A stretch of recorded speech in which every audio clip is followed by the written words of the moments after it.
everybody.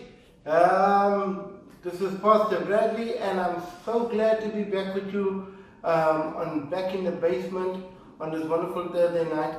And I believe God wants to speak to somebody tonight. And so tonight, I'm trusting God that He heals the brokenhearted. He touches a life that needs to be touched.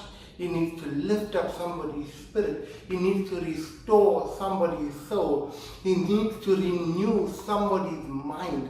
And He's going to do it tonight through this word that He's given me. It's been a while since I've been on a video or done a video. And there's a reason for that, because I believe God cannot take you where I haven't been through this word. And so God had to test me in certain things. God had to put me through certain things in order for me to come to realize that the very thing that I'm speaking to you needs to be experienced by me before I speak it to you. So when I speak, I'm not saying anything out of a book that I've read. I'm not talking somebody else's revelation that I read or watched before I came here. I know that God has dealt with me. And so I believe that He's dealing with your heart. He's going to deal with your family. He's going to deal with your home. He's going to deal with your marriage. He's going to deal with your children through this very word. And so I believe God is able to do exceeding abundantly above all that we ask or think, according to the power that works within us. Now listen to what the Bible says. And this is what I want to get down to. What God has been doing and saying. He says, therefore, since a promise remains of entering His rest, let us fear any of you seem to have come short of it. The Bible, or the writer of Hebrews, is saying there is a promise of God's rest. And we have to fear if we do not, lest any one of us fall short of it. In other words, we have to attain to God's rest. We have to reach and strive for that rest, because there is a rest that God has for you and I. A rest from your turmoil, a rest from your pain, a rest from your striving and your anxiousness and your impatience, a rest from your fighting, a rest from your trials, a rest from everything that you've been going through. God promised you a rest from that.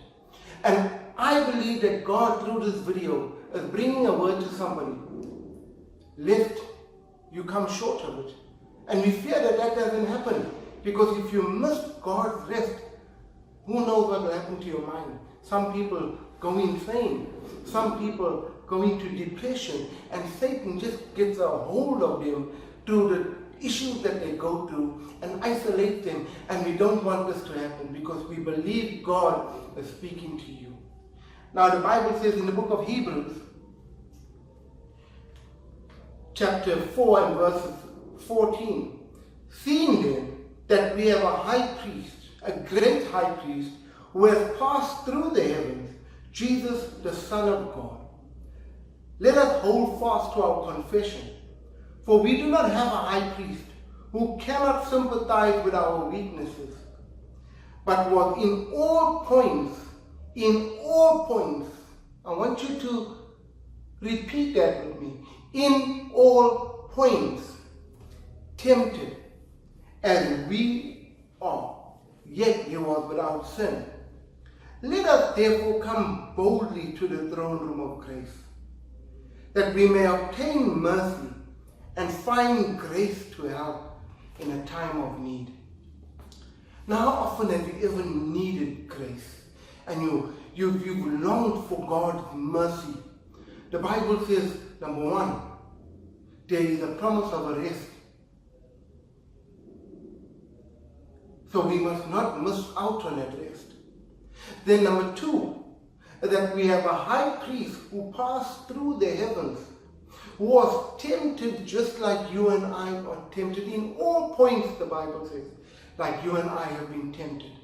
And He came through and He overcame that. So because He had overcame it, or overcome it, the Bible says, let us therefore now come boldly into the throne room of grace to obtain mercy and grace to help in a time of trouble. There is a door open. The day Jesus died, the tent was rent in two, the Bible says, and a way was opened into the Holy of Holies for you and I. So therefore you can look to the heavens and cry out, Abba Father, Father, I need you. Jesus, please help me. Because we can come boldly. What does that word boldly mean? It means I can come with all attitude, with all vigor, with all confidence. We can enter into the throne room of God and let nobody tell you that you need 5 steps. You need a 3-step plan and a thesis, and you need somebody to stand in the gap for you to enter into the throne room of God. The Bible says we have a high priest, Jesus Christ. He went through everything that you went through. He was tempted in the same thing that you were tempted, and he overcame it. So therefore he understood, and he understands what you are going through. And therefore he makes the throne room accessible to you. And so today, my plea to you is don't miss the rest that God has for you. You've been going through too much. You've been facing too much. And the rest that God has for you is waiting for you. And so Jesus has opened a way for you to enter into the throne room. Go with confidence. Ask God to forgive you of your sin. And go with confidence. And tell him about your issues. Tell him about your problems with boldness. And he'll give you grace. He'll give you mercy, because it's a throne room of mercy and of grace. He will give you this grace to help in a time of trouble. What a wonderful God we serve. That no matter how much you've messed up, no matter how many mistakes you've made, that gap or that door is always open for you. And so tonight I hope you've been blessed. And so remember, Jesus cares. Amen.